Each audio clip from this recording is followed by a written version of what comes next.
लोग इतने कम उम्र में लहसुन प्याज नहीं खाते हैं, क्यों नहीं खाते हैं?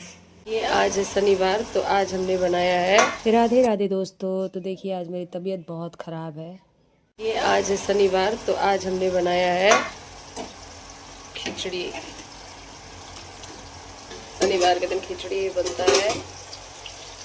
और देखिए सब्जी फ्राई कर रहे हैं खिचड़ी में डालने के लिए। आलू गोभी है।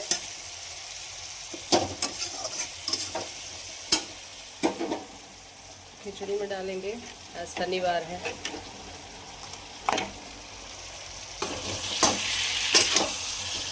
तो बहुत चुका है।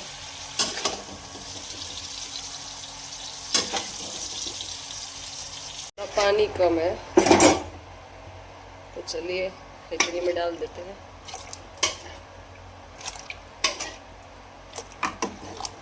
तो हमारा खिचड़ी हो चुका है। देखिए शनिवार है तो आज खिचड़ी ही बनता है दोस्तों। और इधर देखिए बादाम भून के रखे हैं, तो बादाम की चटनी बनाएंगे।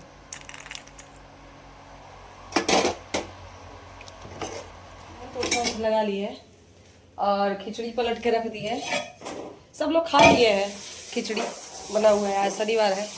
और मेरा तबीयत भी देख सकते हैं आप लोग, बहुत ख़राब है। जैसे तैसे करके तो बनाया है खिचड़ी। हम लोग डॉक्टर के पास भी जाने वाले हैं दिखाने के लिए। और देखिए बहन बर्तन धोने की तैयारी कर रही है। बर्तन धो ली है, लेकिन जो खिचड़ी पलट के रखी है उसका बर्तन धोएगी। और इधर साफ सफाई भी हो चुका है। तो कुछ बोलोगी? तो खिचड़ी बना था दोस्तों, खा लिए। कैसा लगा था? बहुत अच्छा, बढ़िया बना था। तो बहुत लोगों का ये कमेंट रहता है कि आप लोग, रिश्तेदारों में भी बहुत लोग बोलते हैं, रिश्तेदारी में, हमारे अड़ोस पड़ोस में, कि आप लोग इतने कम उम्र में लहसुन प्याज नहीं खाते हैं, क्यों नहीं खाते हैं? तरह तरह की मतलब बातें करते हैं। तो हम आपसे बता देना चाहते हैं कि जो आज का समय चल रहा है विशेषकर, इसमें तो एक उम्र का कोई ठीक नहीं है। कोई नहीं जानता आज हम हैं कल नहीं है। हमारे पिताजी की उम्र बहुत कम थी जब उनकी निधन हो गई। और हमारे जितने भी पिताजी से बड़े लोग हैं, हमारे बड़े पापा, हमारे ताऊजी, जितने लोग भी हैं, वो सारे लोग अभी जिंदा हैं। और हमारे पिताजी नहीं है, अचानक से चले गए। ना तो कोई उनको बीमारी थी, ना तो कुछ, अचानक से अटैक आया और चले गए। तो हमारा कहने का मतलब है कि जब भक्त प्रहलाद जी की उम्र क्या थी भक्ति की? क्या थी? कोई उम्र नहीं थी, 6 साल थी। हाँ। तो इंसान का ठीक नहीं है कि एक उम्र आएगा तो हम करेंगे, क्या पता कल होना हो। और सबसे बड़ी बात है कि भोजन अपने रुचि से करना चाहिए। लोग कहते हैं कि वस्त्र किसी और के पसंद से और भोजन अपने पसंद से करना चाहिए, पर हम तो यही मानते हैं कि आजकल के समय में वस्त्र भी अपने ही पसंद से पहनना चाहिए और कैरियर भी अपने ही पसंद से चुनना चाहिए। क्योंकि आजकल अगर आपने लोगों पे विश्वास किया तो पहले की तरह लोग भोले भाले नहीं हैं। आजकल के सब, पहले के अनपढ़ गंवार लोग अच्छे थे, कम पढ़े लिखे लोग अच्छे थे। आजकल के पढ़े लिखे लोग, अगर आपने उनके ऊपर भरोसा करके और उनके पसंद से वस्त्र धारण करना चाहा तो आपको उल्लू बना के, जोकर बना के घुमा देंगे और आपका मजाक भी उड़ाएंगे। इसलिए कहते हैं कि भक्ति की कोई उम्र नहीं होती। अगर आपको कोई लहसुन प्याज बुरा चीज नहीं है, जिसको खाना है वो खाए, कोई दिक्कत नहीं है। हम तो ये मानते हैं कि अगर कोई मांस भी खा रहा है तो हमारा काम है उसको मना करना कि नहीं खाना चाहिए। अगर वो नहीं मान रहा है तो उसको भी हमें जबरदस्ती छुड़ाने का कोई अधिकार नहीं है। क्योंकि जब तक किसी को खुद नहीं समझ है तो हम छुड़ा रहे हैं, वो भी पाप ही है, वो भी हिंसा में आता है। अगर किसी को नॉनवेज खाना भी पसंद है तो हमारा एक बार यही धर्म हमारा बनता है कि हम बोले कि भाई किसी जानवर को मार के खाने का कोई अधिकार नहीं है। पर अगर अगला नहीं मान रहा है तो उसे हम जबरदस्ती भी नहीं कर सकते। जिस दिन उसका मन होगा वो करेगा, छोड़ देगा या कुछ भी करेगा। हमारा बहुत लोग बोलते हैं कि खाना कैसा लगता है बिना लहसुन प्याज का। तुम लोग खाते क्या हो? आखिर लहसुन प्याज तक नहीं खाते, तुम लोग खाते क्या? हम बता रहे हैं, हम 2 साल पहले हमारे घर में लहसुन प्याज पड़ता था, उस वक्त हम खाना खाते थे। भगवान कसम हम बता रहे हैं, उस वक्त का खाना मुझे उतना पसंद नहीं था जितना कि आज का खाना हमको लगता है। हम लहसुन प्याज मोस्टली बाहर खा लेते हैं, बहन नहीं खाती है, घर पे नहीं डलता है तो हम नहीं खाते। हमें ज़्यादा घर का ही भोजन पसंद है। लोगों की मानसिकता है कि ये चीज़ डालेंगे तो अच्छा होगा। बहुत लोग बहुत कुछ डाल के भी बनाते हैं तो खाना बहुत उतना अच्छा नहीं लगता है। बहुत लोग कुछ भी डाल के बनाते हैं तो खाना अच्छा हो जाता है। तो आप लोग खाते नहीं हैं, आप लोगों की आदत वैसी नहीं है, तो आपको लग रहा है कि कभी आगे खाते तो आपको समझ आता। सबसे अच्छा भोजन आज भी भंडारा का होता है, उसमें लहसुन प्याज नहीं पड़ता है, पर भंडारे की तरह घर में भी खाना नहीं बन सकता है। सही बात है। तो ये लोगों का अपना सोच है, विचार है, लेकिन हमें तो लगता है कि वैष्णव जीवन ही सबसे अच्छा जीवन है। आगे आप सबको जो अच्छा लगे। वैसे भोजन तो आप जो मर्जी वो खाइए, लेकिन हम तो कहेंगे कि लहसुन प्याज खाइए ना खाइए वो आपकी मर्जी है, लेकिन जो जीव हत्या करके खाते हैं जैसे कि मांस मछली, वो नहीं खाना चाहिए। हाँ, लोग माता, सबसे बुरा तो ये लगता है कि लोग माता रानी के मंदिर में जाके जो बलि देते हैं, ये चीज हमें बहुत बुरा लगता है। क्योंकि देखिए, बलि माता रानी ने किसका लिया था? असुरों का, जो कि अराजकता फैलाते थे धरती के ऊपर, उनका लिया था, उनका खून पिया था, बेजुबान का नहीं। आप लोग उस चीज को एक मुहरा बना के और जाके माता रानी में एक बेजुबान जानवर की आप बलि दे रहे हैं, और आप कहते हैं कि माता कोई माँ खून नहीं पी सकती है कभी भी। सही बात। माँ असुरों का खून पीती है, माँ व्यभिचारियों का खून पीती है, माँ बेजुबानों का खून नहीं पीती है। इस सोच को बदल देना चाहिए। इतना ही है तो अपने किसी पार्ट का, किसी शरीर का आप दीजिए, तब आपको समझ में आएगा कितना दर्द होता है। जो बेजुबान बेचारा बोल नहीं रहा है, कोई आपसे शिकायत नहीं कर रहा है, आपका कुछ बिगाड़ा नहीं है, आप उसको काट के और कह रहे हैं कि माता रानी से खुश होती है। अपनी अपनी सोच है। माता रानी जन्म देने वाली है, जन्म लेने वाली नहीं है, इस धरती पे जान लेने वाली नहीं है। हाँ, इस धरती पे ऐसे लोग हैं जो कि बलि भी दे रहे हैं, मुर्गा ये सब काट रहे हैं, और एक हम लोग भी हैं कि लहसुन प्याज नहीं खाते हैं। तो इस धरती पर पापी लोग भी हैं, और इस धरती पर ऐसे भी लोग हैं जो कि हर चीज में परमात्मा को देखते हैं। हम ये नहीं कहते हैं कि हम अच्छे हैं, पर हमको लगता है कि हमें किसी को दुख नहीं देना चाहिए, और वो भगवान का नाम लेके काट रहे हैं, कर्म खुद कर रहे हैं और भगवान को दोष दे रहे हैं। तो ये सब नहीं करना चाहिए। बाकी भोजन कीजिए, शुद्धता से कीजिए, और भोजन ऐसा होना चाहिए जिसमें जैसा किसी की खाओगे चीख अन्न, वैसा होगा मन, वैसा होगा मन, एक कहावत कहा गया है। लेकिन भोजन हम तो कहेंगे वैसा ही करना चाहिए जो ठाकुर जी को जो भोजन भोग ना लगे वो भोजन करना ही नहीं चाहिए। जैसी करोगे संगत वैसी होगी रंगत। और सबसे पहले देखिए, आप लोग भोजन अगर बना रहे हैं तो बहुत लोग देखते हैं सुबह जगते हैं, डायरेक्ट शौच जाते हैं, शौच से फिर हाथ पैर धो के नहाए भी नहीं, किचन में घुस जाते हैं और खाना बनाते हैं, लोग खाते हैं। तो खैर अपनी अपनी ज़िंदगी है, अपनी अपनी सोच है, लेकिन जहाँ तक को मानना चाहिए कि आप लहसुन प्याज खाइए मत खाइए, लेकिन जीव हत्या मत कीजिए। क्योंकि जिस भोजन में चीख पुकार हो, खून हो, किसी का हाय हो, किसी का डर हो, भय हो, मान लीजिए किसी की जीव का आप हत्या कर रहे हैं, वो किस भय से और किस डर से, किस तड़प से मरता है, और वो भोजन आपके पेट के अंदर जाता है, बताइए वो सही नहीं है। जो लोग खा रहे हैं, मेरा तो मोस्टली ये चीज मानना है कि जो लोग भी मांसाहार कर रहे हैं उनको तो पूजा नहीं करना चाहिए। पहली बात, कभी भी नहीं करना चाहिए। कर भी रहे तो भगवान स्वीकार नहीं करेंगे। हाँ, आप किसी का खून बहा के खा रहे हैं और सुबह में अपने बाल धो लिया, पवित्र हो गए। आप एक तरफ पाप कर रहे हैं और दूसरी तरफ नहीं करना चाहिए। हम तो यही मानते हैं। तो इसीलिए भोजन कीजिए, लेकिन शुद्ध कीजिए, शुद्ध शाकाहार आपके पाइए। बच्चे को कुछ हो रहा है तो आपको दर्द हो रहा है, और आप किसी के बच्चे को काट रहे हैं, खा रहे हैं। बच्चे को काट रहे हैं, किसी की माँ को काट माँ को रहे काट रहे हैं, हैं। जानवरों में भी माँ बाप होते हैं, परिवार होता है। तो इसीलिए भोजन बढ़िया कीजिए, मन शुद्ध भोजन करिएगा तो शुद्ध विचार होगा, और शुद्ध विचार होगा तो आपको परिवार सुखमय होगा, आपकी जिंदगी सुखमय होगी।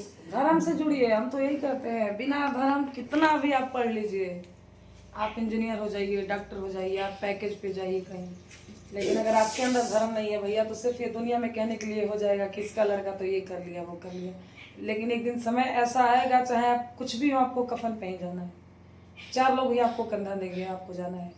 उस वक्त आपका सब धरा का धरा रह जाएगा, आपका धर्म जाएगा। भगवान ये नहीं पूछेगा कि आपने कितना बिल्डिंग बनाया है, कितना नाम कमाया है, कितना लूट खसोट किया है। भगवान यही बोलेंगे कि तुमने हमें कब याद किया है धन के मामले में। इसलिए कहते हैं कि आप कित बड़ा होइए, देश का नाम रोशन कीजिए, माता पिता का नाम रोशन कीजिए, गांव का नाम रोशन कीजिए, लेकिन सबसे पहले थोड़ा तैयारी ऊपर का भी कीजिए। क्योंकि आजकल का जीवन लिखो फीको कलम की तरह है, आज है कल नहीं। कर्म की गठरी बांध के लेके जाना है, अच्छा कर्म के लेके जाइएगा, बुरा कर्म लेके जाइएगा, वो तो आपको भुगतना पड़ेगा। यहाँ भी करेंगे तो यहाँ तो मजे मजे के लिए तो कर लेंगे बुरा कर्म, लेकिन उसका फल जानते हैं, सूद समेत मिलता है। ज्यादा दिन का जीवन नहीं है, 60 साल, मैं उसके 70 साल, आजकल 100 साल तो है ही नहीं, क्योंकि भोजन में वो शुद्धता नहीं है। मैक्सिमम मतलब 50-60 यही लोग की जिंदगी। हाँ, ऐसी में आपको आधा तो सोने में चला जाएगा आपका। 25 साल, अगर 60 साल का उम्र है तो 25 साल सोने में गया, 25 साल 30 साल अगर रह रहा है, इसमें अगर आपने, उसमें भी आधा काम करने में आपका जाता है समय। अगर क्षणिक भी आप समय नहीं निकाल रहे हैं, जरूरी नहीं है कि आप पूजा पे बैठे रहिए, माला जपते रहिए। बहुत लोग पूजा पाठ करके माला जप के भी उनके अंदर हिंसात्मक व्यवहार नहीं जाता है। तो इसलिए आप जो भी काम कर रहे हैं, हर चीज में भगवान को देखिए और उनको याद कीजिए, उनका नाम लीजिए। क्योंकि भगवान ने जब सोनपुर में, आप जानते होंगे वहां का कथा, वहां जब उनका पैर खींचा गया, उनके भाई का ही जो कहानी था, तो उस वक्त भगवान को धूप और दीप दिखा के नहीं उन्होंने बुलाया था, सिर्फ भगवान को याद किया था।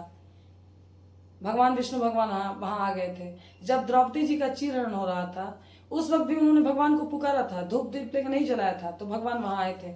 तो भगवान के लिए अपने भक्त का सच्चे मन से पुकार होना बहुत जरूरी है। जरूरी नहीं है कि हम दीप दिखाइए, वो समय आप कीजिए, लेकिन अगर आप सिर्फ धूप दीप दिखाते हैं और फॉर्मेलिटी पूरा करते हैं, इससे भगवान नहीं मिलते हैं। भगवान को पाने के लिए 5 मिनट का तो ऐसा जरूर समय निकालिए रोज, प्रतिदिन 24 घंटे में, कि आत्मा का मिलन सिर्फ परमात्मा से कीजिए। वहां कोई ना हो, सिर्फ आप और आपके भगवान हो। सारा काम साइड हो, लेकिन भगवान के लिए। लेकिन भोजन शुद्ध रहेगा तभी भगवान को भी याद कर पाइएगा। अगर जीव हत्या कर रहे हैं, मांस भक्षण कर रहे हैं, सोचेंगे कि भगवान को हृदय से पुकारेंगे, भगवान आ जाएंगे, कभी नहीं। उनके बनाए हुए जीव को आप तड़पा रहे हैं और खा रहे हैं, मार रहे हैं, हत्या कर रहे हैं, और भगवान को प्रसन्न करेंगे, कभी नहीं होंगे प्रसन्न। कुछ दिन का 50-60 साल का जिंदगी है, और उसमें भी अपने जीव स्वाद के लिए किसी का हत्या कर रहे हैं, मार रहे हैं, पीट रहे हैं, कष्ट दे रहे हैं, तो भगवान कभी प्रसन्न होने वाले नहीं है। इसलिए सबसे पहले तो भोजन आहार शुद्ध रखिए, तब विचार शुद्ध होगा। विचार शुद्ध रहेगा, आपका परिवार सुखी रहेगा, चाहे आपका लाइफ और ज़िंदगी आपका सुखमय रहेगा। और ज़िंदगी सुखमय रहेगा तो आप अच्छे अच्छे कर्म करेंगे, और अच्छे कर्म की गठरी लेके भगवान के पास जाएंगे। सिर्फ पूजा करने से कुछ नहीं होता है दोस्तों। पूजा रावण भी करता था, धर्मात्मा भी था, प्रकांड ब्राह्मण भी था, पर उसके कर्म अच्छे नहीं थे, तो उसकी दुर्गति क्या हुई, सारी दुनिया सबने देखा है। इसलिए कहते हैं कि कर्म कीजिए, कर्म के बिना धर्म भी कुछ नहीं है। लेकिन अगर वो कर्म आपका धर्म से नहीं जुड़ा है, तो फिर वो आपका कर्म विनाशकारी ही होगा, विनाश को प्राप्त होगा। कर्म अच्छा भी होता है, कर्म बुरा भी होता है, और दोनों का शुभ समय दंड मिलता है। अच्छा कर्म कीजिएगा तो अच्छा फल मिलेगा शुभ समय, और बुरा कर्म कीजिएगा तो शुभ समय तो उसका भी बुरा दंड मिलेगा। इसलिए सोच समझ के कोई भी कार्य करें कि हम कौन सा कर्म कर रहे हैं। आपके सिवा कोई, आपके अलावा कोई जानता भी नहीं है। आपका हृदय जानता है कि आप कौन सा कर्म कर रहे हैं, दुनिया से भले छुपा लीजिए। इसलिए जो भी कर्म कर रहे हैं सोच समझ के कीजिए, और अपनी ज़िंदगी में खुशहाल रहिए, और भगवान से जुड़िए, हम तो यही कहेंगे। और भोजन और आहार अपना शुद्ध रखिए, तभी भगवान को याद कर पाइएगा और भगवान प्रसन्न होंगे। लेकिन अगर जीव हत्या कीजिएगा, मांस भक्षण कीजिएगा, किसी को दुख दीजिएगा, किसी के साथ बेईमानी छल कीजिएगा, और भगवान को कितना भी आप धूप दीप दिखा लीजिए, कितना भी रात रात भर रोइए भगवान के लिए, भगवान कभी नहीं आने वाले। कुछ मत चढ़ाइए भगवान को, और भोजन आहार शुद्ध रखिए, तो भगवान जरूर आपकी सुनेंगे। बहुत लोग बहुत धर्म करते हैं, उनके जीवन में कष्ट आता है, वो लोग घबरा जाते हैं, अरे भगवान नहीं है। किसी किसी का जीवन ऐसा होता ही है कि उसके जीवन में पूरा जीवन संघर्ष लिखा हुआ होता है, जन्म से लेकर मृत्यु तक होता है। आप कितना भी धर्म कीजिएगा, अगर आपके भाग्य में लिखा है, किस्मत में लिखा है, या आप उसी के लिए पैदा हुए हैं, तो जन्म से लेकर मृत्यु तक आपके जीवन में संघर्ष आएगा। उसको कोई नहीं टाल सकता, भगवान भी नहीं टाल सकते हैं। और भगवान के जीवन में भी संघर्ष आया है, भगवान भी इस धरती पर आगे कभी सुखी नहीं रहे हैं। तो इसलिए तो पहली बात, भगवान को दोष देना बंद कर देना चाहिए, क्योंकि भगवान धरती पर आते हुए अपना घर भी त्यागे हैं, प्रेम करने वालों को भी त्यागे हैं, माता पिता को से भी दूर रहे हैं, अपना खुद का खुशी राम ने भी त्यागा है, श्याम ने भी त्यागा है, महादेव ने भी त्यागा है। तो हम तो कलयुगी इंसान है, हमारा तो कोई अर्थ ही नहीं होता है भगवान के आगे। भगवान ने वर्षों दुख झेले हैं, हम तो बस कुछ समय के लिए झेल रहे हैं। तो हम यही कहेंगे कि किसी किसी का जीवन होता ही है कि वो का उम्र संघर्ष के लिए ही बने होते हैं। तो आप ये मत सोचिए कि हम अच्छा कर्म कर रहे हैं, हमारे जीवन में अगर फिर भी गलत हो रहा है, लोग गलत कर रहे हैं, हर चीज़ें गलत हो रही हैं, तो हमें धर्म को छोड़ देना चाहिए। नहीं, फिर भी नहीं छोड़ना है।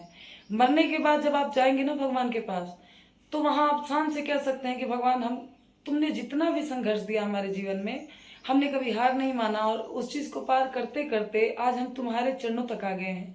तो भगवान भी तुम्हारी सहायता करेंगे और वो तुम्हारे साथ रहेंगे। तुम्हारा अगला जन्म सुधर जाएगा, या तुम्हें भगवान की प्राप्ति हो जाएगी। इसलिए कहते हैं कि कभी घबराइए मत, संघर्ष झेलते रहिए। संघर्ष सबने झेला है, सबके जीवन में संघर्ष है। किसी को कुछ दुख है, किसी को कुछ है, कोई सुखी नहीं है। और जो सुखी भी है, ये जरूरी नहीं है कि वो ताउम्र सुखी रहेगा। और है भी तो रहने दीजिए। कभी दूसरों को देख के ये नहीं हाय करना कि अरे यार वो तो सुखी है ये करके, मुझे भी ये करना चाहिए, मैं भी हो जाऊंगा। नहीं, कभी कभी दूसरे की नकल करने वाले वो सुखी हो जाता है और आप नीचे गिर जाते हैं। इसलिए कहते हैं उसका कर्म अलग है, आपका कर्म अलग है। आप अपने कर्म को सुधारे। आप भाई बहन पे भी ध्यान ना दें कि हाँ भाई माता पिता को छोड़ दिया, भगवान को छोड़ दिया, धर्म तो मैं भी छोड़ दूं। नहीं, वो छोड़ दिया, वो उसका कर्म है। हमको करना है कि हमारा कर्म है। हमारे साथ ना तो भाई का कर्म जाएगा, ना तो बहन का कर्म जाएगा, ना तो पिताजी का कर्म जाएगा, किसी का कर्म नहीं जाएगा। हमारे साथ सिर्फ हमारा कर्म जाएगा। इसलिए दूसरों को देखने के बजाय अच्छा है कि हम अपना देखें। तो चलिए मिलते राधे हैं राधे। आपसे अगले वीडियो में। तब तक के लिए राधे राधे। स्वस्थ रहिए, मस्त रहिए और अपना आहार शुद्ध रखिए और विचार भी शुद्ध रखिए।